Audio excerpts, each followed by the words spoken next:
Praise Lord. परमेश्वराचे धन्यवाद करूया. आणखी एक प्रार्थना केली याबद्दल धन्यवाद मागतो. देवाच्या आत्म्याने त्यांच्यातर्फे मध्यस्थी केली आणि मागच्या शनिवारपासून जरा दातामध्ये प्रॉब्लेम होता आणि म्हणून दात किडला होता. डॉक्टर म्हटले की दात काढावं लागत होतं आणि म्हणून मग डॉक्टरने सांगितलं की सोमवारी आणि सोमवारी मग तुम्हाला तुमचा दात काढतो. मग गोळ्या दिल्या त्यांनी. मग सोमवारी गेलो. सोमवारी त्यांनी ते दाढ होती ती काढली सगळी. पण ते गोळ्या ज्या होत्या त्या दिल्या त्यांनी. तिथं टाके दाढ काढली बांधले.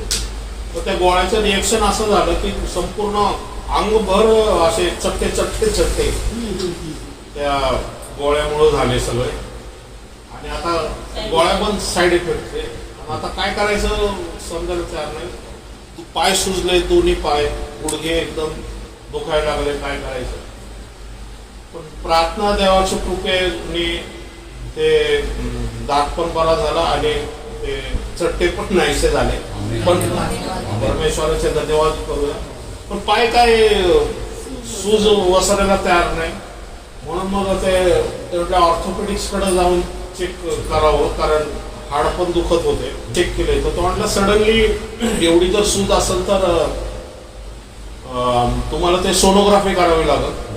ते सगळं नस हाडापासून जे हृदयापासून जे वेन आणि आर्टरी ही जी पायापर्यंत जाते ना ती चेक करावी लागेल की ती व्यवस्थित फंक्शन होते का. कारण त्याच्यामध्ये जर काही प्रॉब्लेम या ब्लॉकेज असेल ना तर इमिजिएटली तुम्हाला ऍडमिटच करावं लागेल. तर सिरियस आहे म्हटले ते. म्हणून मग मी जवळजवळ 20-25 मिनिटं घेतली. कारण पेशंट नाही कोणी म्हणून तर निवांत चेक करत बसला तो. आणि देवाच्या कृपेने दोन्ही व्यवस्थित फंक्शन आहे. काही प्रॉब्लेम नाहीये, काही समस्या नाहीये. त्याच्यामध्ये जे काही डॉक्टरला शंका होती तसं काही नाहीये. तुमचं ते नॉर्मल आहे. दोन्ही नासक जे आहे ते दोन्ही नॉर्मल आहे. तुमच्या हृदयातून फक्त व्यवस्थित पायापर्यंत जात आहे. तर हे कदाचित म्हटलं की कदाचित ते औषधाचा साईड इफेक्ट पण असू शकतो. या दुसरी गोष्ट म्हटलं की या तर माहीत तुमचं ॲलर्जी टाईप असं जर तुम्हाला झालं असेल तर त्याच्यामुळे बाकी डायबिटीस वगैरे तुमचं म्हटलं नॉर्मल आहे. म्हटलं मग काय का प्रॉब्लेम नाही आहे. तर उद्या ते 2 रिपोर्ट असतील ते तुम्ही डॉक्टरला दाखवा. मेन जो होतं ते हेच होतं की ते सगळं नॉर्मल आहे. बाकीचे जे आहेत ते दोन्ही रिपोर्ट त्याच्यासाठी औषधं गोळ्याचं आहे. सिरियस काही नाही आहे. सर्व मान महिमा गौरव आपण देवाला देऊया. देवाने कारण अजून त्याचं कार्य बाकी आहे आपल्याकडून. त्यामुळं नॅचरली जर आपल्याला उभं राहायचं असेल तर आपल्याला शरीराला तंदुरुस्ती पाहिजे. शरीरामध्ये परमेश्वराची ताकद हवी. जरी आपण युद्धामध्ये असलो तरी आपलं युद्ध हे शारीरिक नाही आहे तर आत्मिक आहे. आणि आपण त्या विषयावरच बोलत होतो परमेश्वराच्या सानिध्यात. आज त्याच वचनावरती आपण पुढे जाऊया. म्हणून पुढे देव आपल्याबरोबर आज काय बोलतो ते पाहूया. आपण पाहिलं होतं त्याच्या पुढे जाऊया. 2 कोरिन्थ्याचा 10वा ते 3 ते 5 मधून होतो ते परत एकदा नंतर येऊया. आपण जाऊया आता प्रोवर्ब नीतिसूत्र याचा 4था अध्याय 23 आणि 24 वचन. रक्षणीय वस्तूपेक्षा म्हणजे आपल्या जे काय रक्षण करायचं आहे त्याच्यामध्ये सर्वात रक्षणीय गोष्ट कुठली या ज्याचं राखण करायचंय काय आम्हाला तर आमचं अंतःकरण. Praise Lord. म्हणजे आमचा जीव. बरोबर. आमचा अंतःकरण आमचा जीव म्हणजे ज्याला आपण म्हणतो की विचार, कल्पना, इच्छा आणि भावना या 3 मध्ये तो म्हणतो की सर्व रक्षणीय वस्तूपेक्षा विशेष रक्षण कर. म्हणजे देव करणार आहे का. देव तुम्हाला मदत करेल पण करायला तुम्हाला मला लागणार आहे. पण तसं दिलेलं आहे तिथं. मी रक्षण कराल असं देवाने म्हटले नाहीये, पण तिथं काय दिलेलं आहे आपले, म्हणजे तो आम्हाला सांगतोय, मनुष्यांना सांगतोय तो, बरोबर आहे ना, की तुमच्यामध्ये तुम्हाला रक्षण काय करायचं. जर तुम्हाला देवाच्या सानिध्यात चालायचं असेल तर विशेष तुमच्यामध्ये जे अंतःकरण आहे ना त्याच्याकडं स्पेशली तू लक्ष दे. Praise the Lord. म्हणजे हा तुझ्या जीवनामधला सर्वात महत्वाचा भाग आहे ज्याचं तुला रक्षण करायचंय. कोणापासून? जगापासून आणि सैतानापासून. Praise the Lord. जग म्हणजे फिजिकल जे लोक आहेत, जे शरीराने चालणारे लोक आहेत त्यांच्यापासून आणि न दिसणाऱ्या शक्तीपासून आम्हाला आमचं काय करायचं? अंतःकरणाचं विशेष रक्षण करायचं. पुढं कारण त्या जीवनाचा उगम आहे. कारण त्याच्यामध्ये काय आहे? जीवनाचा उगम. उगम म्हटलेले. उगम याचा अर्थ काय होतो? जिथून सुरुवात आहे. Praise the Lord. संपणार नाही, तिथून सुरुवात आहे. म्हणजे तुम्हाला जर जगायचं असेल, जीवन जर जगायचं असेल तुम्हाला मला, तर त्याचं उगम स्थान कुठे आहे? पहा, उगम स्थान का महत्वाचं असतं माहिती का? उगम स्थान जर बंद झालं ना तर बाकीचा फ्लोचा काही संबंधच नाहीये. धरणातच पाणी नाहीये तर पाणी नळाला पाणी थोडे येणार आहे, बरोबर आहे ना. उगम स्थान कुठे आहे? नळाचं धरण, बरोबर आहे ना. त्यासाठी धरण भरणं गरजेचं आहे. देवाच्या कृपेने आपण प्रार्थना केली होती, आज देवाने सगळे 100% आमचे धरणं भरलेले, आमचेच नाही सगळे महाराष्ट्राचे आणि इव्हन इंडियाचे पण भरलेले. त्याबद्दल परमेश्वराला धन्यवाद देऊया आपण. आपल्या वर्षभराची त्याने काळजी भेटवली याबद्दल परमेश्वराला खरोखरच धन्यवाद देऊया आपण. कारण हे खूप सिरियस या गोष्टी आहेत. कारण वचन सांगतंय की जी गोष्ट माणसाला शक्य नाहीये ते परमेश्वर करतो, पण त्यासाठी आम्हाला प्रार्थना करावी लागते. ओके. आमच्या जीवनाचा उगम कुठे आहे? म्हणजे आमच्या शरीराच्या जीवनाचा उगम काय आहे? आमचं अंतःकरण. ज्या अंतःकरणामधून मग संपूर्ण शरीरामध्ये गोष्टी जातात. कळतंय तुम्हाला? म्हणजे अंतःकरण हा शत्रूचा शिरकाव करण्याची जागा आहे. जर धरणच दूषित केलं तर नळाला गढूळ पाणी येणार. कळलं? जर अंतःकरणच दूषित झालं तर शरीरामध्ये दुष्परिणाम दिसणार. कळतंय तुम्हाला? असं साधं सोपं गणित आहे. कारण उगम तिथून आहे. उगम मध्येच जर गढूळ पाणी आहे तर उगम मध्येच ज्याला म्हणतो ना पाप आहे, तर आउटपुट काय असणार आहे? पाप असणार. पण उगमच नीतिमानपणा आहे, शुद्धता आहे, तर आउटपुट काय असणार आहे? नीतिमानपणा, शुद्धता असणार आहे. म्हणून कोणत्या ह्याचं विशेष रक्षण कर. आणि ते देव नाही करणार, ते तुम्हाला मला करावं लागणार. पण आम्हाला ते समजणं गरजेचं आहे की आमचं अंतःकरण हे आमचं उगमस्थान आहे. आम्ही काळजी घेतो आमच्या शरीराची, बरोबर आहे. चांगले कपडे घालतो, पावसात रेनकोट घेतो, ह्याच्यामध्ये जॅकेट घालतो, थंडीमध्ये गमबूट घालतो, बरोबर आहे ना. शरीराचं संरक्षण आपण तर करतो, पण अंतःकरणाचं संरक्षण विशेष करून कर. हे आम्हाला वाचनातून समजणं गरजेचं आहे.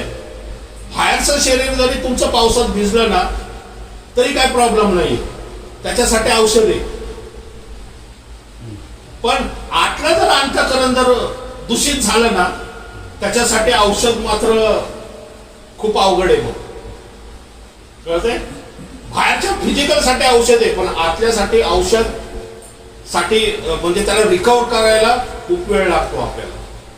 कळतंय? पण प्रथमतः समजायला तर पाहिजे ना तुम्हाला सिम्पटम.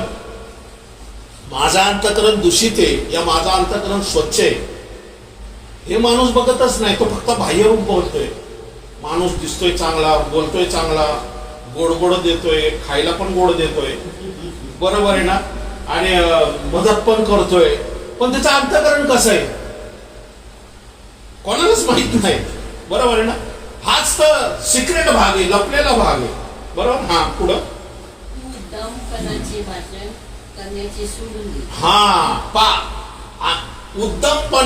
उद्धमपणा याचा अर्थ काय होतो? गर्व, अहंकार. बरोबर आहे ना? मीपणा म्हणजे एखाद्यामध्ये गर्व, अहंकार ज्यावेळेस येतो जीवामध्ये, त्याच्या अंतःकरणामध्ये, म्हणजे जीवाच्या विचार कल्पनामध्ये, त्यावेळेस त्याचं वागणं कसं असतं?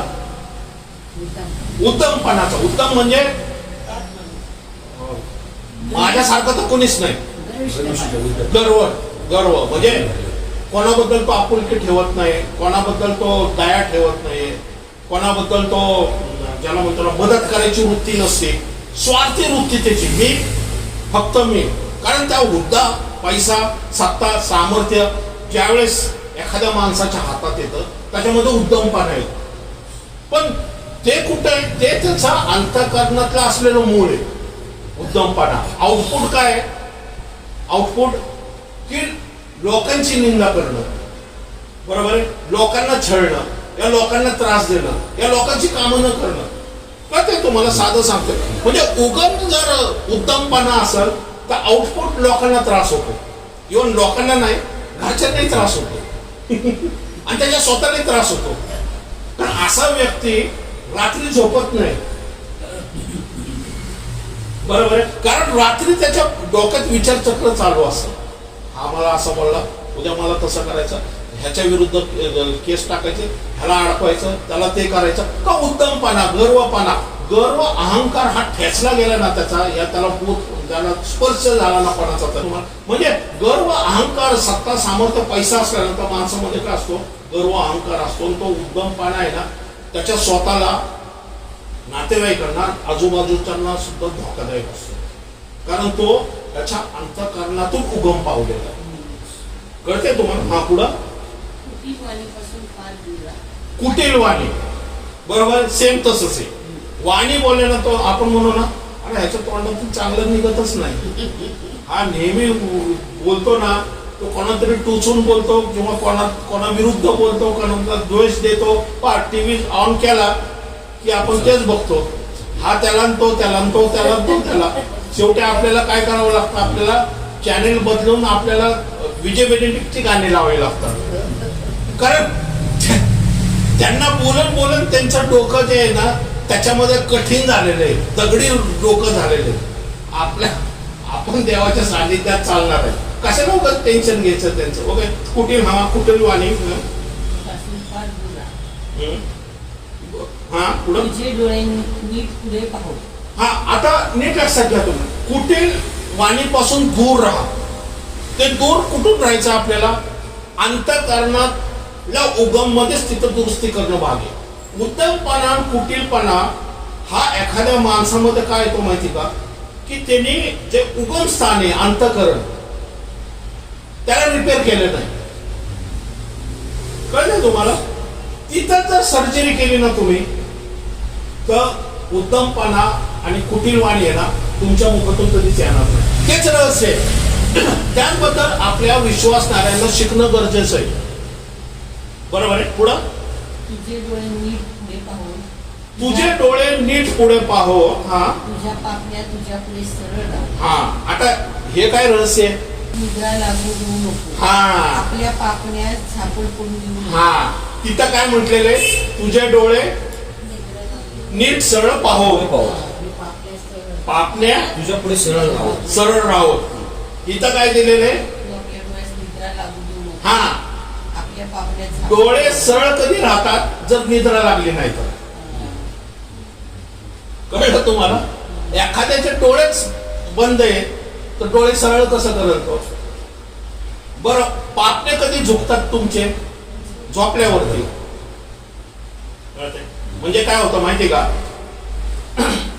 की आम्ही जर जागरूक असलो, बरोबर आहे ना, तर उत्तमपणा, कुटीलपणा आमच्या अंतःकरणात येण्याचा जो सोर्स आहे ना तो आम्ही पाहू शकतो. कळते तुम्हाला मी काय म्हणतोय? गीबे नीट लक्षात ठेवा. तो काय म्हणतोय तिथं की तुझा जीवनाचा उगम कुठे? अंतःकरणात आहे. मग त्याच्यासाठी तुला जागणं गरजेचं आहे. जागणं म्हणजे फिजिकल जागणं नाही, वाचनामध्ये देवाच्या सानिध्यात नीट लक्ष ठेवायचं की माझ्या जीवनाचा जे उगम आहे अंतःकरणामध्ये कुठलं भाव या कुठले विचार येतात, उत्तमपणाचे विचार येतात का कुटीलपणाचे विचार. एखाद्या व्यक्ती निद्रा अवस्था असला तर जो अंतःकरणातला उगमचा आउटपुट आहे ना, या प्रदर्शन आहे ना, होऊ शकत नाही. बरोबर आहे ना. म्हणून तो म्हणतोय की तुझे डोळे सरळ ठेव आणि नेत्र जे आहेत ना, सॉरी पापणे जे आहेत ना, ह्या पण सरळ ठेव. म्हणजे याचा अर्थ जागा राहतो. हा पुढं ते परत वाचत आहे वचनात. तू आपल्या डोळ्यास निद्रा लागू देऊ नको, आपल्या पापण्यात झाकण पडू देऊ नको. हा बघा, त्याच्या उलट दिलं इथं. बरोबर आहे ना, वरच्याचं उलट इथं. हा ज्याप्रमाणे पारद्याच्या हातून हरणीला, ज्याप्रमाणे फासे पारद्याच्या हातून पक्षाला, त्याप्रमाणे आपल्याला मुक्त करून दे. हा पहा कसं आहे की जर आम्ही झोपी गेलो, वरती जागेपणाचं लक्षण आहे. उगम तुझं अंतःकरण जे आहे हे जीवनाचं उगम स्थान आहे, तिथं जागा राहा. पण जर तू झोपी गेला, या वाचनाकडे लक्ष दिलं नाही, देवाच्या सानिध्यात राहिला नाही, तर याचा अर्थ काय, आपण स्पिरिच्युअली झोपलोय आपण. मग त्यावेळेस काय होईल माहिती का, तुमच्या जीवनाचा जो उगम स्थान आहे ना, तिथं पारदे हल्ला करत. तिथं दिलेलं आहे, परत वाचा ते पारदी. ज्याप्रमाणे पारद्याच्या हातून हरणीला, हा ज्याप्रमाणे पारद्याच्या हातून हरणीला. पारदे हरणीला कधी धरतो, बेसावध असताना. कळतंय, बेसावध असताना. तसंच आहे, आम्ही जर झोपी गेलो तर सैतान आमच्या जीवनाच्या उगमामध्ये उद्दमपणा कुटीलपणा टाकणार विचार. कळतंय तुम्हाला. हा म्हणजे हा पुढं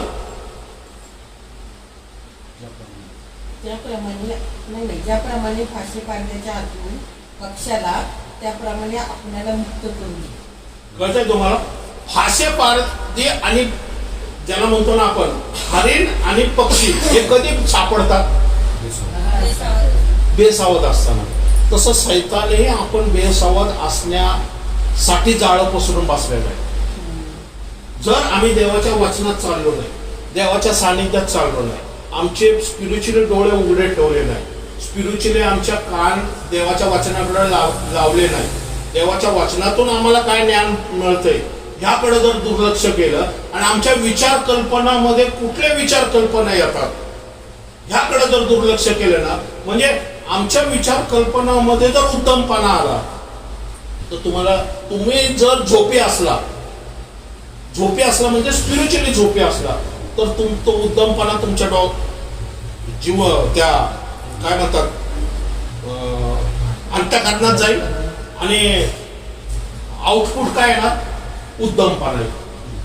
का, कारण तुम्ही स्पिरिच्युअली झोपलेले नाही, तुम्हाला कळत नाही की पारधी तुमच्यामध्ये कुटीलपणा घालतोय या उद्दमपणा घालतोय. पण तुम्ही जर जागे असला तर ज्यावेळेस तो कुटीलपणा या उद्दमपणा घालायला जाईल ना, त्यावेळेस तुम्ही पटकन देवाच्या वाचनाने त्या कुटीलपणाला आणि त्या उद्दमपणाला येशूच्या नावात रिब्यूक करून निघून टाक. म्हणजे विचार कल्पनामधूनच त्याला काढून टाकलं तर कृती घडणारच नाही. कळले का. जर जाळं पसरलेलं तुम्ही पाहताय तर उगाच दाणे वेचायला जाळ्यात थोडी जाईल पक्षी. अरे हा मस्त जाळी टाकून बसलेला आहे, मी गेलो तर पकडणार मला, कारण तो जागा आहे पक्षी म्हणून तो वाचणार. कळतंय. पण एखाद्या पक्षाने जर दुर्लक्षच केलं पारद्याकडं या त्याच्या जाळ्याकडं, तर तो अडकणार. मोह काय त्याचा, दाना खाणं. बरोबर आहे. सैतान तेच करतो, तो तुम्हाला मोह टाकतो. तर पुढं पाहणारच आहोत आपण.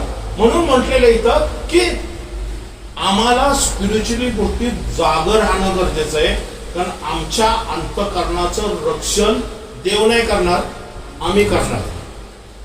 पण देवाने आम्हाला आमच्या रक्षणासाठी वचन दिलेलं आणि देवाचा आत्मा दिलेला आहे, त्याची मदत आपल्याला घेणं गरजेचं आहे. Press Lord. बरोबर आहे. सैतानाकडे सैतानाचे डाव पेचे पण आमच्याकडे देवाचं वचन आहे आणि पवित्र आत्मा आहे. आणि त्या वचनाच्या ज्ञानाने तुम्हाला कळणं गरजेचं आहे की माझ्या अंतःकरणात एखादी वाणी येते. सैतान जो बोलतो ना तो एकदम हळूच बोलतो. ज्यावेळेस विचार कल्पना येतात ना त्यावेळेस त्या विचार कल्पनामधून हे विचार कल्पना सैतानाला बायबलला धरून आहे का बायबलला धरून नाही हे लगेच तुम्हाला कळणं गरजेचं आहे. कारण रक्षण आम्हाला करायचं, त्यामुळे तुमच्या विचार कल्पनाची जीवनाच्या उगमाची रक्षण करण्याची जबाबदारी आमचीच आहे. की माझ्यामध्ये वचन सांगते ना की तुम्हाला भीतीचा नाही तर प्रीतीचा आत्मा मिळाला. ज्यावेळेस डॉक्टर मला म्हटला की माहित नाही जर वेन प्रॉब्लेम असेल लगेच ऍडमिट व्हावं लागेल आणि त्या भीतीच्या आत्म्याने मी तिकडे गेलो असतो म्हणजे ते काय करतोय तो कळते तुम्हाला. फिजिकली सैतान सुद्धा जसा फिजिकली माणूस बोलतो तसा सैतान सुद्धा फिजिकली स्पिरिच्युअली बोलू शकतो तुमच्या विचार कल्पनामधून, बरोबर. पण त्यावेळेसच तिथं बसल्या मी म्हटलं येशूच्या मनातल्या मनात जोरदार नाही बोललो मनातल्या येशूच्या नावात मी तुझी घोषणा रद्द करतोय. आणि ज्यावेळेस ते सोनोग्राफी तो प्रत्येक पाठ हे करत होता, स्टेप बाय स्टेप करत होता. मी त्यावेळेस अन्य भाषा बोलत होतो, येशू येशू येशू बोलत होतो. नंतर मोकळे मोकळे मोकळे मोकळे, no blockage no blockage no blockage. म्हणजे कळते की तुम्हाला तो हल्ला करतोय पण तुम्हाला काय करायचं, तुमच्या जीवाचं रक्षण तुम्हाला स्वतःलाच करायचंय देवाच्या वचनाने, त्याच्यावरती वचनावरती असलेल्या विश्वासाने. आणि सैतानाच्या सर्व भीतीच्या या ब्लॉकेजच्या या ज्याला म्हणतो ना ऍडमिटच्या योजना रद्द करायच्या येशूच्या नावाने. तिथूनच पहा कसं आहे माहिती का, नाहीतर ऍक्शन करा. एखादा आता विचार करा तुम्ही बसलेला आहे आणि तुम्हाला आलं काहीतरी प्रॉब्लेम आला, कोणीतरी फोन केला ते सांगतो तुमच्या नातेवाईक कोणतरी जवळचा नातेवाईक त्याला हार्टचा प्रॉब्लेम झालाय समजा आणि त्याला डॉक्टरकडे नेलेलं आणि तुम्हाला कोणीतरी फोन केला. आता तो व्यक्ती तो त्या पेशंटला घेऊन बिचारा हॉस्पिटलमध्ये गेला पण तुम्ही तर मोकळे आहात, तुम्ही त्याच्यासाठी मध्यस्थी करू शकता.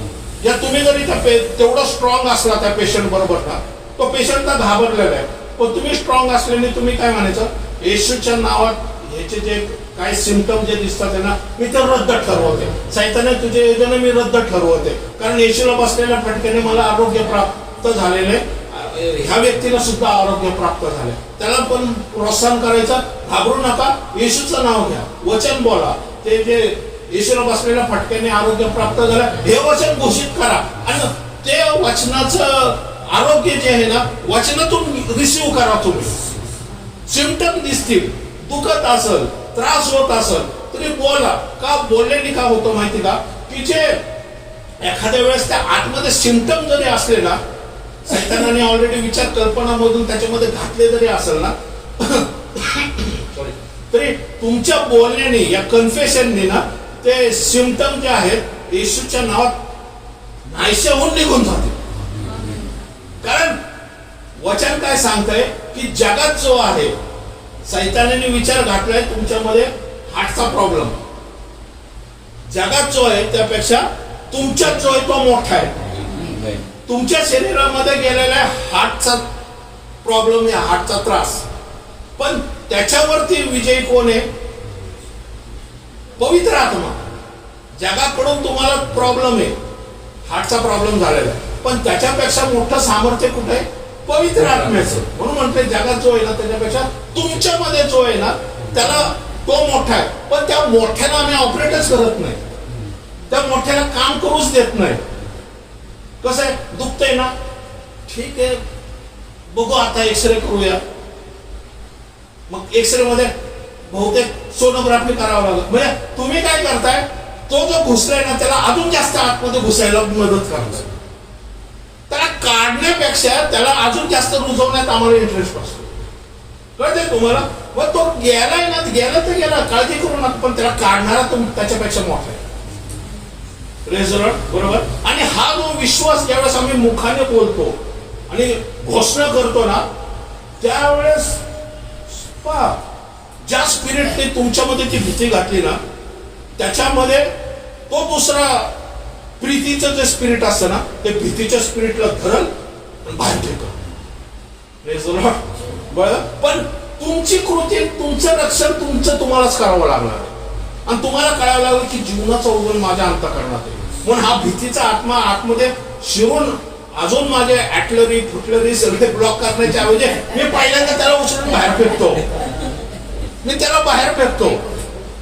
Praise the Lord. पण त्या बाहेर फेकण्यासाठी तुम्हाला कृती करणं गरजेचं आहे. त्यानंतर लगेच त्याला वेळ देऊ नका, त्याला पोसू देऊ नका. या त्याला म्हणतो ना आपण, काय एखादा एक जंगली कुत्रा आला समजा बाहेर, तुम्ही काय करता, ये असं करता का?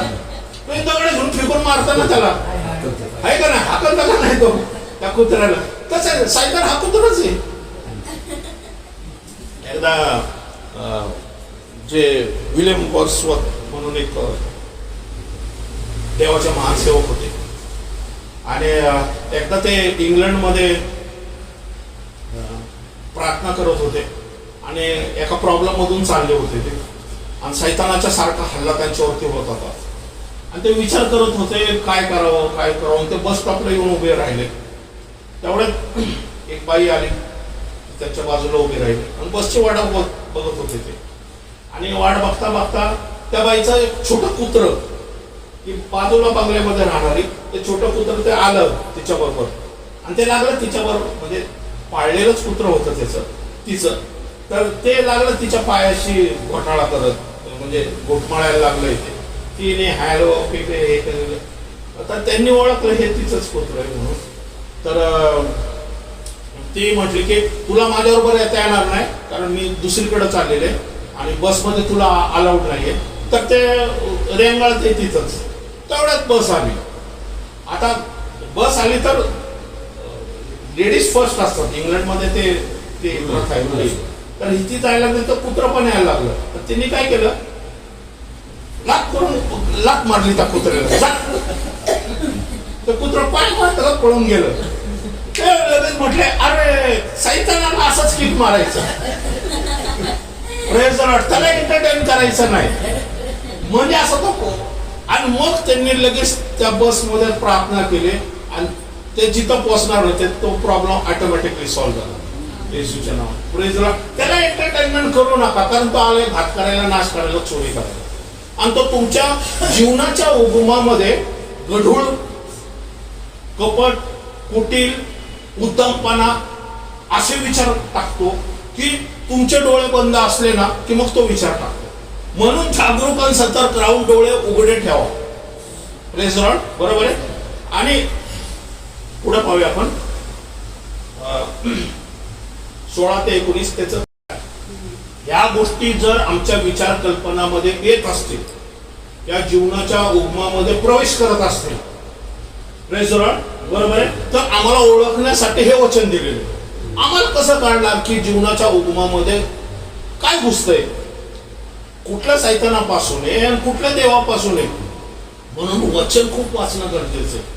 वाचनाचं ज्ञान होणं आम्हाला गरजेचं आहे की हे जे विचार येतात हे देवाचे विचार आहे का, हे सैतानाचे विचार आहे का, हे मानवी विचार आहे. कळतंय तुम्हाला काय मानवी विचार असतात ते. आता जसं पाऊस पडतोय, बरोबर आहे, पाऊस पडल्यानंतर पावसामध्ये भिजलं म्हणजे आपल्याला सर्दी खोकला होतो. त्यासाठी प्रिकॉशन घेण्यासाठी तुम्हाला पवित्र आत्म्याची गरज नाहीये, बरोबर आहे. ते मानवी ज्ञान आहे, बरोबर. आता ऊन पडलंय बाहेर कडक, तर तुम्हाला कळायला पाहिजे बाबा उन्हात नको जायला, हिटस्ट्रोक होऊ शकतो. थंडी आहे बाहेर तर स्वेटर घालणं गरजेचं आहे. उकडतंय तर फॅन लावणं, एसी लावणं, काय नाही थांबा जरा मला आता उकडतंय का, घामाघूम झाला माणूस एकदम फार नाही का चिंब झालाय. जेव्हा मी प्रार्थना करतो मला आत्मेने सांगावं फॅन उघडं पण येतो, असं आहे का. ते मानवी ज्ञान येते, सामान्य नॅचरल ज्ञान येते, बरोबर. त्याच्यासाठी तुम्हाला विचार कल्पनामध्ये चेक जीवनाच्या उगमामध्ये घुसायची गरज नाहीये, कळतंय तुम्हाला. पण काही गोष्टी ज्या आहेत ना, हे परमेश्वराकडून काय आहे आणि सैतानाकडून काय आहे ना, हे समजणं गरजेचं आहे. हा परत वाचा. परमेश्वर ज्यांचा द्वेष करतो. हा आता बघा, परमेश्वर द्वेष करतो याचा अर्थ हे परमेश्वर जर द्वेष करतो याचा अर्थ ते कुठून आहे? सैतानाकडून आहे. बरोबर आहे. म्हणजे परमेश्वर ज्या गोष्टीचा द्वेष करतो, सैतान त्याच गोष्टी तुमच्यात पेरतो. कधी? तुम्ही झोपी गेल्यावर या मी झोपी गेल्यावरती. कळतंय तुम्हाला? म्हणून आम्हाला हे समजणं गरजेचं आहे की स्पिरिच्युअली आम्ही विचार कल्पनामध्ये ज्या गोष्टी येतात ना त्यामध्ये जागरूक असणं गरजेचं आहे. हा वाचा. परमेश्वर ज्यांचा द्वेष करतो अशा 6 गोष्टी आहेत नव्हे, त्याला अशा 7 गोष्टींचा विट आहे. उन्मत्त दृष्टी, उत्तमपणा ज्याला म्हणून उन्मत्त दृष्टी. लबाड बोलणारी जिवा. लबाड बोलणारी जिवा नेहमी लबाडच बोलतो. काय जर बोलला ना लबाडच बोलतो. बरोबर ना? ओके. हा चला पुढे. निर्दोष रक्त पाडणारे हात. हा बघा, निर्दोष रक्त कोणासारखे? कायनासारखे, आपल्या भावाचेच निर्दोष लोकांचं रक्त पाडणारे. समजा उत्तम पाण्याची दृष्टी येते. काय? उन्मत्त दृष्टी. उन्मत्त म्हणजे माझं तर कोणी काय वाकडं, म्हणजे कोणाला न घाबरणं. हे असतात ना हे जे अंडरवर्ल्डची लोक, दादा. बरोबर ना? हे एक प्रकारचं त्यांच्यामध्ये स्पिरिट असतं, काम करत असतं. काय झालं तर फाडा खेळा, त्याला मार त्याला मार त्याला मार, दादागिरी. का? माझं कोणीच काय करू शकत नाही. अशा प्रकारचं जे असतात ना विचारसरणी आहे ना, ह्याच्यामध्ये काय असतं? त्यांच्या जीवनाच्या अंतःकरणामध्ये जो जीवनाचा उगम आहे ना त्याचाच ताबा ऑलरेडी सैतानाने घेतलेला. मग त्यांची वृत्ती अशी असते. पण तो परमेश्वर त्यांचा द्वेष करतो असं वचन सांगते तिथे. बरोबर? परमेश्वर अशा लोकांचा द्वेष करतो. हा. दुष्ट योजना करणारे अंतःकरण. दुष्ट योजना करणारे अंतःकरण. बरोबर आहे ना? दुष्ट योजना म्हणजे एखाद्याचं चांगलं होत असेल तर त्याला अडखळण करणं. अंतःकरण, अंतःकरण म्हटलेलं आहे तिथं. आणि तिथं काय झालं? अंतःकरणाचे विशेष रक्षण कर. म्हणजे दुष्ट योजना करणारे अंतःकरण. हाबेलचं मान्य केलं परमेश्वराने, माझं नाही मान्य केलं. मग आता या हाबेल आहे ना, हाबेलाला काय करायचं? मारूनच टाकायचं. कळते तुम्हाला? म्हणजे हे काय करतात? योजना विचार कल्पनामध्ये शिरली त्याच्या. म्हणून परमेश्वर काय म्हटलं कायनाला की आपल्या अंतःकरणाचं विशेष रक्षण कर, कारण पाप कुठं उभं आहे? दाराशी उभं आहे म्हटलेलं आहे तुम्ही. उत्पत्तीमध्ये म्हटलेलं आहे पाप तुझ्या दाराशी उभं आहे. दाराशी याचा अर्थ कुठं आहे माहिती का? हे इथं दरवाजा नाही, अंतःकरण. आपल्या तुझ्या विचार कल्पनाच्या तिथंच बसलेला आहे तो. बरोबर आहे? आणि म्हणून आमच्या विचार कल्पना ज्या आहेत ना ह्याचं विशेष रक्षण करणं आम्हाला अत्यंत गरजेचं आहे. कारण सैतान तिथूनच आमच्यामध्ये शिरतो. हा पुढं. दुष्कर्म करण्यास वरेने धावणारे पाय. हा काय झालं ना, चालला पळत. बरोबर आहे ना? हा काय झालं? हा बघतो तुझ्याकडं, चालला पळत. त्वरेने धावणारे पाय. वडले वचन सांगते त्वरेने धावणारे पाय. काय गडबड करते? त्वरेने धावणारे पाय. हा परमेश्वर आचांचा द्वेष करतो. हा लबाड बोलणारा खोटा साक्षी. हा व भावाभावात हा वैमनस्य उत्पन्न करणारा मनुष्य या त्या होता. हा कळले? ह्या जर कल्पना आमच्या डोक्यात या विचार कल्पनामध्ये शिरायला लागल्या ना, हे असे लिहून काढा तुम्ही. म्हणजे तुम्हाला एक गोष्ट लक्षात ठेवा. आमच्या आताच मी ऑलरेडी आपण मागच्या वेळेस लिस्ट पाहत होतो, त्याच्यामध्ये आपण असं पाहिलं की ह्याच्यामध्ये सांगितलं आपले अंतःकरण म्हणजे आपले विचार कल्पना आहे ना, एक तटबंदी सैतान मानत असतो आमच्या विचार कल्पनामध्ये. ती तटबंदी काय असते माहिती का? ज्या वेळेस आम्ही एखादं गोष्ट ऐकतो, एखादी गोष्ट कोणीतरी आम्हाला फोन केला आणि काहीतरी ऐकलं आम्ही, लगेच आमचे विचारचक्र सुरू होतात. एखादी गोष्ट पाहिली तर लगेच विचारचक्र सुरू होतात. बरोबर आहे? किंवा एखादी गोष्ट आमच्याकडून घडली किंवा भूतकाळातल्या घटना किंवा भविष्य काळातल्या घटना, भविष्य काळातल्या घटना सुद्धा चिंता काय होईल, आता मुलाला ऍडमिशन मिळणार का, 50% मिळाले, कुठल्या कॉलेजमध्ये जायचं. आता मागच्या वेळेस त्या पब्लिक टेस्ट कोण ऑगस्टिन पास्टरने टेस्टमनी दिली ना मुलाची, कमी मार्क 40%, 39%, 39% कोण ऍडमिशन देत, त्याला मोठ्यांमध्ये ऍडमिशन मिळालं प्रार्थनेने. बरोबर ना? म्हणजे विचार कर, काय म्हणा 39% मिळालं, कुठंच ऍडमिशन मिळणार नाही, कशाला प्रयत्न करतो, जाऊ दे पडू दे, 8ला घेऊ दे, आणि त्याला कॉमर्स मिळालं, कॉमर्स मिळालं. Praise the Lord. कळतंय तुम्हाला? म्हणजे कसं आहे की सैतान काय भीती टाकतो, नको जाऊ, म्हणजे तिथं जायची तुमची इच्छा असते, पण तो एवढं तुमच्या अंतःकरणामध्ये निगेटिव्ह जातो ना, तुम्ही गेट पर्यंत जातो पण आत जात नाही. का? कारण जीवनाच्या उगमामध्येच त्यांनी जे पेरलंय ना निगेटिव्ह गोष्टी, होणार नाही, होत नाही, 39 पुढे ऍडमिशन मिळते का? पण वचन आपल्याला काय सांगतंय की देव काय म्हटलेलं आहे, येशू ख्रिस्ताने काय सांगितलं, युगाच्या समाप्तीपर्यंत मी तुझ बरोबर आहे. तुझ्यासाठी जर जागा नसली तिथं तर मी जागा तयार करत. आणि तिथं म्हणजे सांगायचा उद्देश की एवढा विश्वास आमचा वाचनावरती असणं गरजेचं आहे. पण पहा कसं आहे माहिती का, की 1+1 किती होतात, 1+1 किती होतात, 2 होतात. बरोबर? कशावरून? कारण तुम्ही शिकलाय, तुम्ही शिकलाय ना, म्हणून तुम्हाला माहिती आहे. पण तसंच आहे, वचनच तुम्हाला माहित नाही तर तुम्ही घोषणा कशाची करणार? आणि अंतःकरणात येणारे विचार हे सैतानापासून आहे का देवापासून आहे का मनुष्यापासून आहे, हे सुद्धा आम्हाला कसं कळणार? कारण वचनाचंच मला ज्ञान नाहीये तर मला 1+1 कसं कळणार? बरोबर? कळते? मग आता देव म्हणतोय, देव आता आपण वाचलं की देव 7 गोष्टीचा द्वेष करतो, हे मला कुठून कळतं? वचनातून कळतं. मी जागर राहावं, माझे डोळे स्थिर ठेवावे, पापण्या स्थिर ठेवाव्या. म्हणजे तो काय म्हणतो, आपल्या जीवनात जे काय म्हणतात अंतःकरणाचं विशेष रक्षण कर, कारण त्याच्या जीवनाचं उगम आहे. हे मला जर माहित नाहीये तर मी माझ्या जीवनाचं रक्षण म्हणजे अंतःकरणाचं रक्षण मी करू शकणार नाही, कारण मला माहितच नाही अंतःकरण. अनेक लोकांना विचारा, अनेक ख्रिश्चन लोकांना विचारा की बाबा तुझ्या अंतःकरणाचं रक्षण कर असं लिहिलेलं आहे का? तो मला माहित नाही, देवच करणार आहे अंतःकरणाचं रक्षण. पूर्वी आम्ही प्रार्थना करायचो, येशू ख्रिस्ता माझ्यामध्ये प्रॉब्लेम आहे, मला ह्याची गरज आहे, हा सैतान खूप मला त्रास देतोय, तू ये त्याच्यावर लढ. येशू ख्रिस्ता हा सैतान मला अडखळण करतोय, तू ये त्याच्याबरोबर लढ. म्हणजे आम्ही काय करत होतो, म्हणजे माझं स्वतःच सांगतोय, आम्ही काय करत होतो, येशूला सांगत होतो तू लढ त्याच्याबरोबर.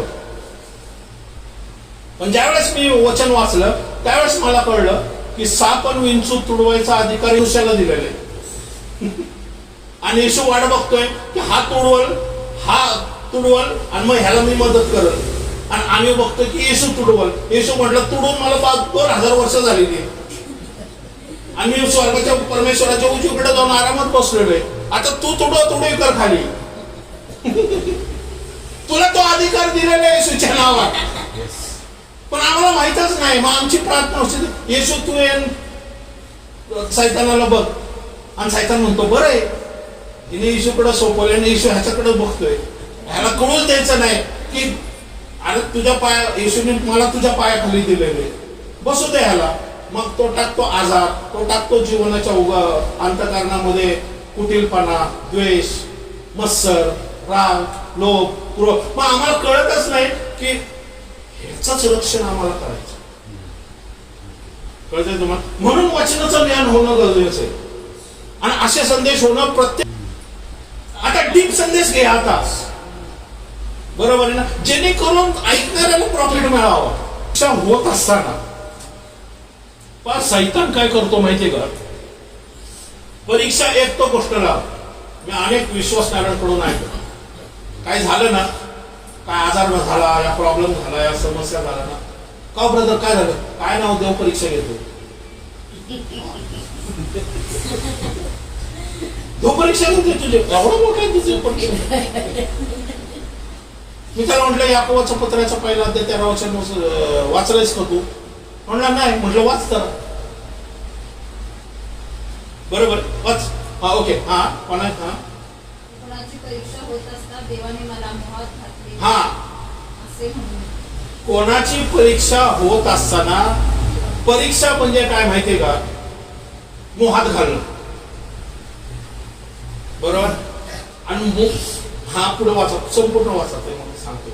कोणाची परीक्षा होत असता देवाने मला मोहात घातले असे त्याने म्हणू नये. हा कारण देवाला वाईट गोष्टींचा मोह होत नाही हा आणि तो स्वतः कोणाला मोहात पाडित नाही. करेक्ट, कळते. म्हणजे परीक्षा म्हणजे मोहात पाडणं, बरोबर आहे. म्हणजे एखाद्याची जर परीक्षा होतीये, परीक्षा म्हणजे काय, आजारातून जाणं, कर्जबाजारीपणामधून जाणं, घरामध्ये भांडणं होणं, म्हणजे ज्या काही गोष्टीसाठी आम्ही पुढे टेकतो, प्रार्थना करतो ना, त्या म्हणजे आमच्या परीक्षेचा काळ. आपण म्हणतो ना, मला तर खूप परीक्षेतून चाललेलो आहे. पण ही परीक्षा देव घेत नसतो. त्या परीक्षेच्या अजून अनेक कारण आहेत. आता कारणामध्ये मी नाही जात. सांगायचं गोष्ट,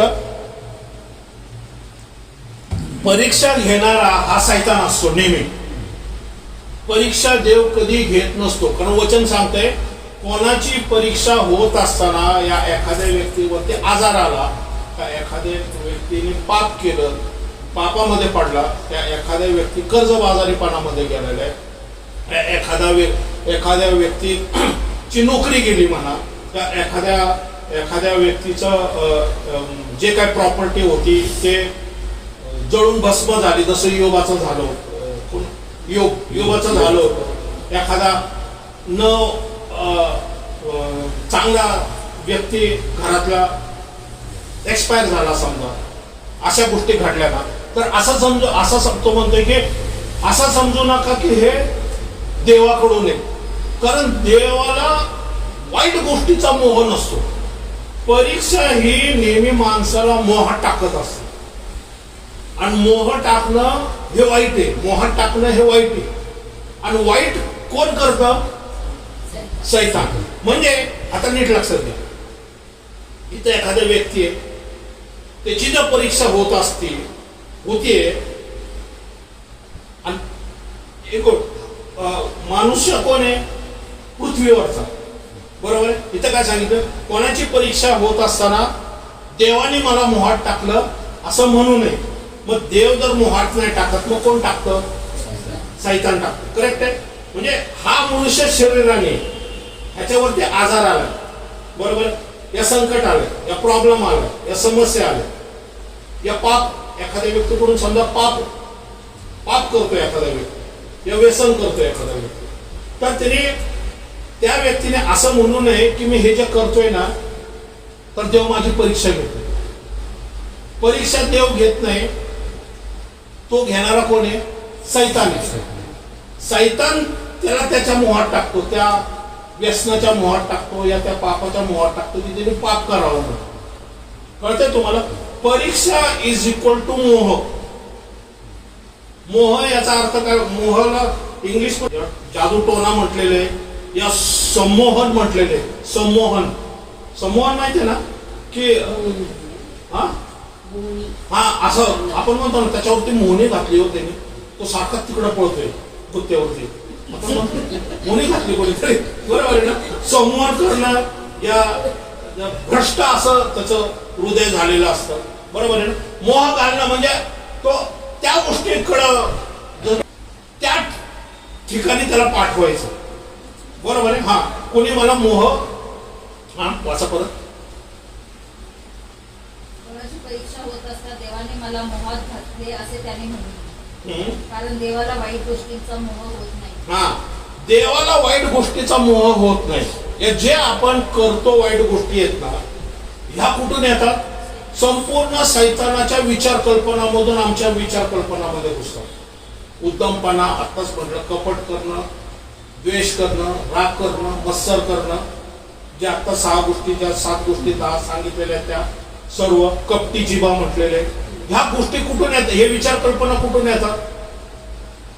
हे सैतानाकडून आमच्या विचार कल्पनामध्ये शिरतात, बरोबर आहे. हा, पुढं. आणि तो स्वतः कोणाला मोहात पाडित नाही. म्हणजे मोह हा देवाकडून नसतो, मोह हा सैतानाकडून असतो, आणि ती एक परीक्षा असते आपली. ओके. आणि परीक्षा म्हणजे काय असते माहिती का? आपली परीक्षा कधी होती? एखाद्या वेळेस आपण परीक्षेला बसतो, 10वीच्या परीक्षेला बसतो, 10वीचा सिलेबस जेव्हा पूर्ण होतो त्यावेळेस आपण परीक्षेला बसतो. पण शिकवणारा कोण असतो? कोणीतरी शिकवतं ना, मग आपण परीक्षेला बसतो. बरोबर. पण परीक्षा आपली असते, पण त्या मास्टरची मदत असते आपल्याला, त्या शिकवणाऱ्याची मदत असते. बरोबर. शिकवल्यानंतर परीक्षा असते. असं होतं का की परीक्षा घेतली तो आणला, मी तर 9वी ते माझी 10वीची परीक्षा का घेतली, असं होतं का? त्याने 10वीचा अभ्यास केलेला आहे म्हणून त्याची 10वीची परीक्षा होती. पण शिकवणारा कोण असतो? शिक्षक असतो. तसंच आहे देवाचं वचन म्हणजे काय माहिती का? देवाचं वचन जे आम्ही वाचतो आणि आम्हाला शिकवणारा कोण आहे? देवाचा आत्मा. आणि असे आमच्यासारखे सेवक असतात ना, जे आता आपण शिकतोय ना, हे कशाला शिकतो माहिती का? की त्या वचनाचं तुम्हाला ज्ञान व्हावं. आणि मग वचनाचे ज्यावेळेस ज्ञान झालं ना तुम्हाला, की मग सैतान त्या वचनाची परीक्षा घेण्यासाठी तो तुमचं कसं टिकतो ते बघण्यासाठी. आणि परमेश्वर तुम्हाला काय करत असतो? त्या वचनाच्या द्वारे मदत करत असतो, आणि सैतान त्या वचनाच्या विरुद्ध तुम्हाला मोह घालत असतो. कळते तुम्हाला? सैतान वचनाच्या बाहेर परीक्षा घेत नाही. सैतान नेहमी वचनाच्या विरुद्ध परीक्षा घेतो, आणि देव वचनानुसार तुम्हाला मदत करतो. कळते तुम्हाला? हे बॅटर आहे. सैतान वचनाच्या विरुद्ध बोलत असतो तुमच्या मनाच्या विचार कल्पनामध्ये. झाड चांगले, फळ सुमधुर आहे. परमेश्वराने खरंच तुला सांगितलंय का की ह्या झाडाचं फळ खाऊ नको म्हणून? म्हणजे तो काय करतो? विचार कल्पना टाकतोय. कशा विरुद्ध? देवाच्या वचनाविरुद्ध. पण तुम्हाला काय करायचं? वचनामध्ये टिकून राहायचंय. सैताना हे झाडाचं फळ खाऊ नको, देवाने मला सांगितलं, मी खाणार नाही, निघून जा माझ्यातून. तेव्हा येशू नव्हता, येशूच्या नावात निघून जा. त्याला एंटरटेन केलं तर तो नक्कीच तुमच्यामध्ये शिरल. विचार कल्पनामधून तो काय करेल? भावनामध्ये शिरल, भावनामधून इच्छेमध्ये शिरल, आणि इच्छा पुढं तर प्रत्येक मनुष्य आपल्या वासनेने ओढलेला व भुललेला असा मोहात पडतो. प्रत्येक मनुष्यामध्ये एक वासना असते.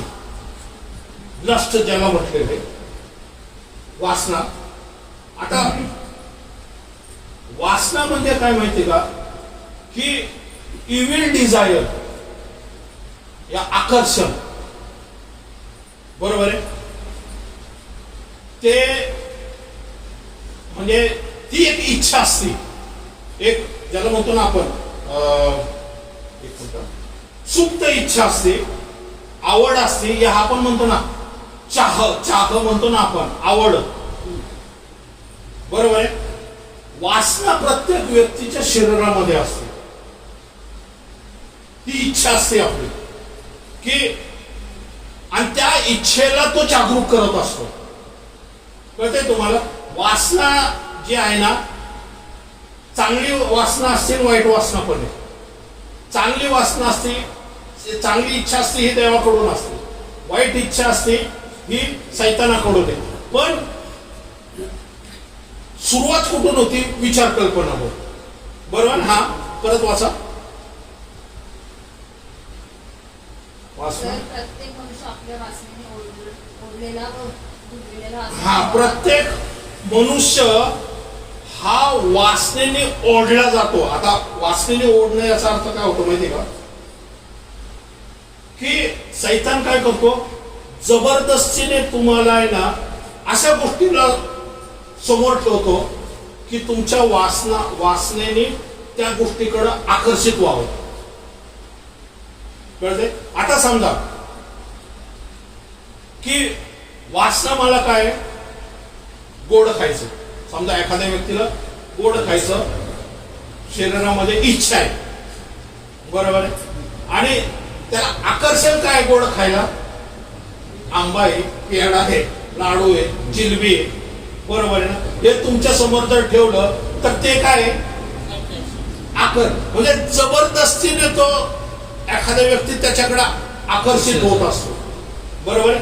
आणि मग शैतान काय करतो, हा ज्याच्याकडे आकर्षित जर करायचं असतं ना, तोच शैतानाकडून असलेला तुम्हाला मोह आहे विचार कल्पनामध्ये.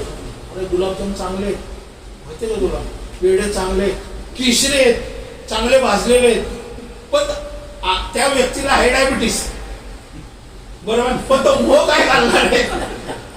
तो मोह काय घालणार आहे? गोड चांगले, बरोबर आहे? का तो घालतो की त्याचा तुमच्यामध्ये जी सुप्त इच्छा आहे ना, त्याला तो जागरूक करत असतो. कशाद्वारे? त्या गोड पदार्थाद्वारे, बरोबर आहे? आणि मोह घालण्याचा, म्हणून वचन सांगतात देव मोह नाही घालत, तर शैतान मोह घालतो. शैतान तुमच्या वासनेला या तुमच्या इच्छेसोबत अशी गोष्ट ठेवतो ज्याच्याकडे तुम्ही जबरदस्तीने आकर्षला जाल. कळते ना तुम्हाला? म्हणून आपण हे हिंदी पिक्चर मध्ये हे बघतो ना, हिरो हिरोईनच्या गोष्टी, बरोबर आहे ना? या आकर्षले जाणं, टीव्ही म्हणा, नेटफ्लिक्स म्हणा, या बाकीच्या मोबाईल म्हणा, या बाकीच्या ह्या ज्या गोष्टी आहेत ना, ह्या काय करतात, युट्यूब म्हणा, हे काय आमच्यामध्ये असलेली बघायची जी वृत्ती आहे ना, त्याच्याकडे आम्ही आकर्षित व्हावं. तो मोह घालतो की हे बघा, पण देवाच्या वचनामध्ये बसू नका, देवाच्या प्रार्थनेमध्ये बसू नका, बरोबर आहे? हा वासना, मग वासना गर्भवती होऊन पापाला जन्म देते. हा आता नीट लक्षात घ्या. वासना म्हणजे तुमची इच्छा आहे, मोह कोणाकडून आहे? शैतानाकडून आहे. म्हणजे हिथं काय आहे? वासना आहे जी तुमची विचार कल्पना काय टाकतो, तो तुम्हाला भुलवतो, या तुम्हाला तुमच्या अंतःकरणामध्ये ते सुप्त विचार टाकतो की ते तू काय कर, डिझायर उत्पन्न करतो, या ज्याला म्हणतो ना आपण भुलवतो तो, या तुम्ही खाण्यासाठी आकर्षित व्हावं, टेम्पटेशन तुम्हाला काय करतो, तो करतो की ते ती कृती कर, बरोबर आहे? म्हणजे वासना आमच्यामध्ये मोह घालणारा कोण आहे? शैतान आहे. म्हणजे वासना आणि मोह, शैतानाकडून असलेला मोह, हे दोघं एकत्र झाले तर त्याने काय होतं? बीज उत्पन्न होतं.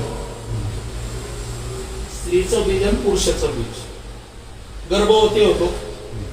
तसंच आहे मनुष्याचं बीज आणि शैतानाचं बीज. म्हणून तिथं दिलेले की कुसंतान, कळते तुम्हाला?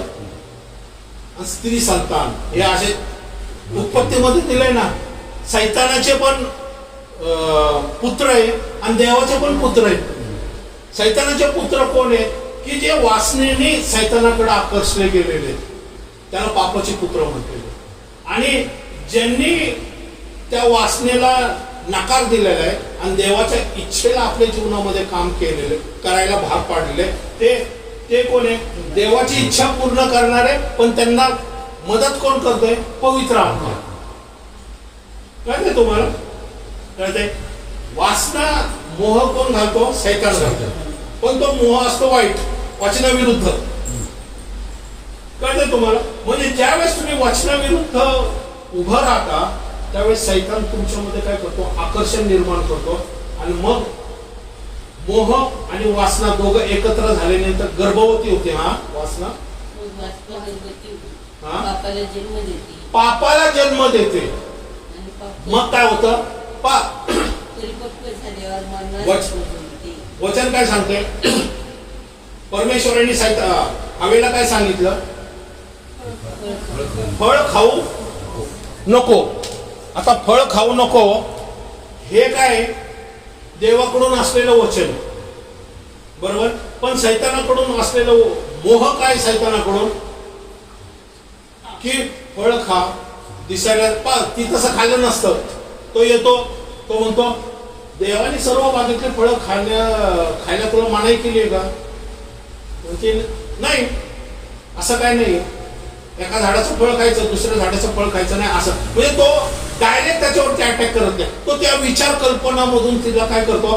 हळूहळू काय करतो? भुलवतो तिला. आकर्षण कळले तुम्हाला काय? फळ. पण ते फळ कशा विरुद्ध आहे? वाचनाविरुद्ध आहे. मोह काय घालतोय तो? फळ खा. पण मोह घालण्याच्या आधी तो भुलवतोय कसं तिला? तो विचार कल्पनामधून तिचं सैतान राज्यामध्ये सैतान तिच्या विचार कल्पनामध्ये तो बोलतोय, बरोबर. तर त्या विचार कल्पनामध्ये तो काय सांगतोय? तो फळ खाण्यास चांगले असं देवाने सांगितले का? ती म्हणते हा. तो बघतो ज्यावेळेस की ही मला एंटरटेन करते, ही माझा ऐकते, तर आता तो काय करतो? तुला काय करतो? भुलवायला लागतो, बरोबर आहे. आणि मग भुलवायला लागल्यावरती वचन काय सांगता येते की वासना तिच्यामध्ये निर्माण करतो की फळ खायचं, म्हणजे ही तिची काय? सुप्त इच्छा, बरोबर आहे. आणि मोह काय घालतो? फळाचं, बरोबर आहे. म्हणजे मोह आणि वासना एकत्र झाली की मग काय होतं? मोहन वासना एकत्र झाल्यानंतर पापाला जन्म देते. पापाला जन्म देते याचा अर्थ काय होतं? ती जी वासना आहे ना, आणि सैतानाकडून असलेला मोह आहे ना, जीवामध्ये जातो, अंतःकरणात जातो, आणि इच्छा उत्पन्न काय होते माहिती का? फळ खावं. मग इच्छा जर तुमची उत्पन्न झाली ना, तुमच्या शरीराचा हातच वरती जातो आणि फळ तोडतो. सुसाईड केस म्हणा, सुसाईड केस पण तसेच असतात, ते अटॅक करतो सैतान तुमच्या विचार कल्पनावरती सारखं. सैतान अशा प्रकारचे कुयुक्त करतोय, तो घात करायला, नाश करायला, चोरी करायला आलाय. म्हणून तर म्हटलेले की आपल्या जीवाची विशेष काळजी घे, कारण जीवनाचा उगम त्याच्यातून आहे. काय त्या पोराचा बिचारायला, त्याला काय काय आहे का? त्याचं आयुष्य अजून काही सुरुवात पण झाली नाही, तेवढाच त्याचा नाश झाला, बरोबर. मग आता लोक आई वडिलांना दोष देतात किंवा मोबाईल म्हणा, म्हणजे ते म्हणतात की आता मोबाईल मुलं काय खा, आता मुलं पण मोबाईल ऐकतात का? ते काय खातात ते पण माहित नाही. ते काय खातात काय माहित नाही. म्हणजे आज जगाची परिस्थिती किती भयानक होत चाललेली. पण आज लोक तर काय की एका घरी गेलो आम्ही, तो मुलगा, तो लहान मुलगा होता 2-3 वर्षाचा, तो चिडू नये म्हणून त्याला तर कार्टून नेटवर्क लावून दिलेले, तो दिवसभर कार्टून नेटवर्कच बघतोय. आणि काही काही वेळेस नाही, तुमचं माइंड जे विचार कल्पनाचा ताबा सैतान आता घ्यायला लागला. म्हणून आपल्या जीवाचं जे उगम स्थान आहे त्याचं रक्षण म्हणून आम्हाला आजच्या दिवसामध्ये वाचनात प्रार्थनेत राहणं किती गरजेचं. आमची लेकरं बाळ आज जर मोठे असली तर आपण सांगितलं तरी ऐकण्याच्या मनस्थितीत नसतात. पण काय सांग, एक गोष्ट सांगतो, विशेष करून तुम्ही प्रार्थना करा त्यांच्यासाठी. तरुण लेकरांसाठी तर मी म्हणतो आजच्या पिढीमध्ये विशेष प्रार्थना करा. कारण तरुण पिढी ज्या प्रकारे त्यांना मोह आहे, ज्या प्रकारे सैतान त्यांना भुलवतोय, ज्या प्रकारे तो आकर्षीला जातोय ना, त्यांच्यामधल्या वासनाला एवढ्या प्रकारच्या ज्याला म्हणतो ना सोयी उपलब्धता आहे ना की त्याला पर्याय नाहीये. आपल्या टाइमला तसं नव्हतं की टीव्ही बघायचं तरी 4 आणे द्यावे लागायचे. आज सर्व मोकळं झालेलं आहे.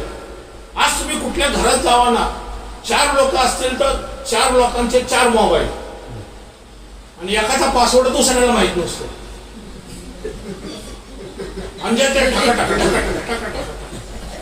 हॉस्पिटलमध्ये आता डॉक्टरकडे गेला, कोण कोणाकडे बघत नव्हतो, जे आपले खाली हा माझा नंबर, हा बरं अडकून ठेवलेला आहे सैतानाने त्याला. कुठं बाबा विचार करूच नको, तू विचार कर फक्त मोबाईल मधलाच. मग तो व्यक्ती देवाला कसं वाचनामध्ये कसा वेळ द्याला. पण आपल्याला सुद्धा त्या वेळेमध्ये बायबल ठेवा मोबाईल मध्ये. अशा वेळेस तुम्ही बायबल उघडा, बायबल वाचा. एखाद्या सेवकाची गाणी ऐका, वचन ऐका, संदेश ऐका, कारण तो तुम्हाला मिळालेला फ्री वेळ आपल्या जीवनाचं रक्षण कदाचित तो व्यक्ती सांगेल. आजचा जसा संदेश असेल तसा एखादा संदेश येईल ज्याच्यामध्ये, कारण आता डॉक्टर आतमध्ये काय सांगणार तुम्हाला माहित नाही. तर तुम्हाला हितच जर एखाद देवाच्या सेवकाकडून प्रार्थना या अभिषेक या ज्याला म्हणतो ना वाचनाचं सामर्थ्य वाचनामधून असलेलं सामर्थ्य प्राप्त झालं तर तुमच्यामधल्या भीती निघून जाऊन त्याच्यामध्ये सामर्थ्य देवाच्या आत्मेचं काम सुरू होईल. कारण जीवाचं रक्षण आपलं तिथंच आहे. म्हणून आजच्या काळामध्ये निरंतर लेकरा बाळांसाठी प्रार्थना करा, विशेषतः तरुण मुलांसाठी, तरुण मुलींसाठी. आणि ऐकत नसेल तर गुडघ्यावरती जावा, प्रार्थना करा. कारण आम्ही पण पूर्वी तसेच होतो, पण आज आम्ही बदललो तर तेही बदलतील.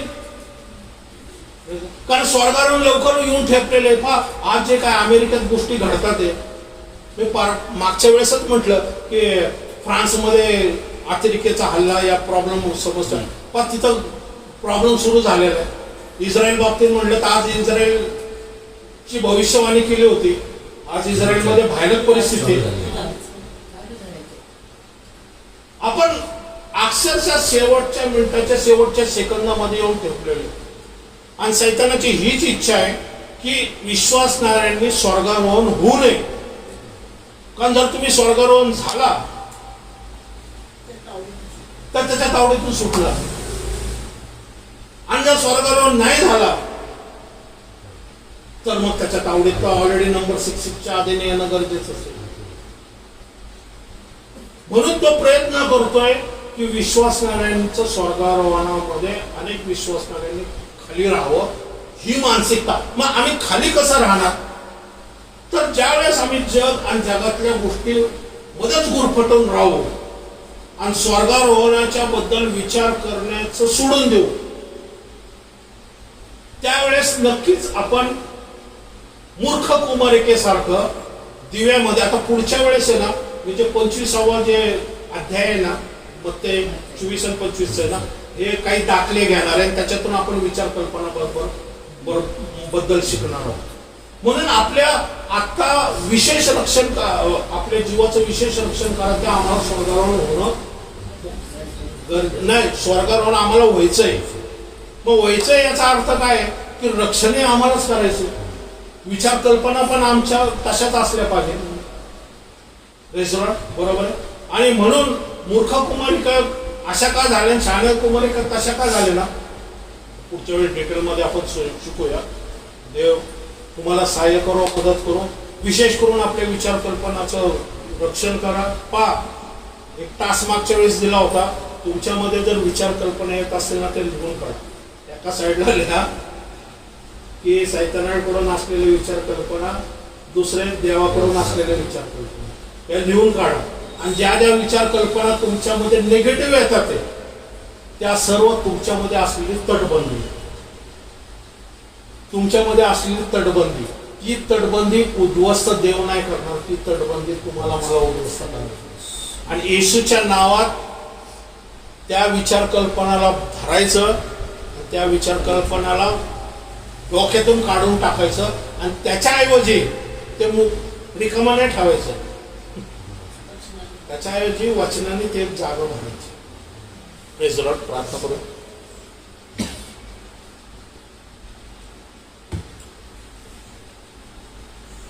हालेलुया. धन्यवाद देव. राजांचा राजा, प्रभूंचा प्रभू, आकाशात पृथ्वी उत्पन्न करणारा परमेश्वर, तुमचं देव. वचनाद्वारे आम्हाला सहाय्य कर, मदत करतो, शक्ती सामर्थ्याने भर देव. पा आज परमेश्वर आम्ही विशेष करून शिकलो देवपा की आमच्या अंतःकरणाचं आम्ही विशेष रक्षण करायचं. आणि जीवनाचा उगम तिथूनच आहे देवपा. आणि परमेश्वरा देवपा हा जीवनाचा उगम अंतःकरणामधून कशा प्रकारे करायचं, तर आम्ही आमचे डोळे जे आहे सरळ असू दे आणि आमच्या पापण्या सरळ असू दे. याचा अर्थ आम्ही तुझ्या वचनात आणि देवपा तुझ्या प्रार्थनेमध्ये आणि देवाच्या आत्म्याचं ज्ञानाने आणि प्रकटीकरणाने चालणं गरजेचं आहे. आणि स्वतः आम्ही आमच्या विचार कल्पना चेक करणं गरजेचं आहे. प्रत्येकाला तू सांभाळ, प्रत्येकाला त्याच्या ज्ञानाने भर देवपा, तुझ्या ज्ञानाने भर. आणि या शेवटच्या काळामध्ये येशू ख्रिस्ताचं आगमन आता होत आहे देवपा, त्याच्यासाठी प्रत्येकाने तयार राहावं. आणि शहाण्या कुमारिकेसारखं जे एक्स्ट्रा तेल आहे देवपा, हे घेऊन देवपा तुझी वाट बघावी, असं आमची विचार कल्पना आणि आमची मानसिकता बनवू देवपा. की आमचा दिवा विझू नये देवपा, तुझ्याकडचं लक्ष आमचं विचलित होऊ देऊ नको देवा. सैताना मूर्ख कुमारिकेसारखं सैतानाने आमचं तेल खाली करू नये म्हणून आम्ही विशेष काळजी घेणं या दिवसात गरजेचं आहे देवा. यासाठी आम्हाला सहाय्य मदत कर. तुझा आत्मा आम्हाला मदत करत आहे देवा. याबद्दल धन्यवाद मागतो देवा. इथं जमलेल्या प्रत्येकाला तू आशीर्वादित कर देवा आणि त्यांच्या सर्व गरजा ख्रिस्त येशूमध्ये पूर्ण कर देवा. कारण परमेश्वरा देवा ते वचनामध्ये प्रार्थनेमध्ये चालवते म्हणून त्यांना फायनान्शियली आशीर्वादित कर, आरोग्याने आशीर्वादित कर आणि मानसिकतेने आशीर्वादित कर देवा. तुझ्या वचनाची उन्नती त्यांच्यामध्ये दिसू दे देवा. स्वभावामध्ये फरक दिसू दे परमेश्वरा देवा. तुझ्या आत्म्याचं कार्य घडू दे. ज्यांना होईल तेवढा जास्त प्रमाणात सुवार्ता ही पसरली जाऊ दे देवा. येशूच्या नावात मागतो म्हणतो आहे. Amen. Thank you Jesus. Thank you Jesus. Thank you Jesus. Thank you Jesus. Hallelujah. Hallelujah.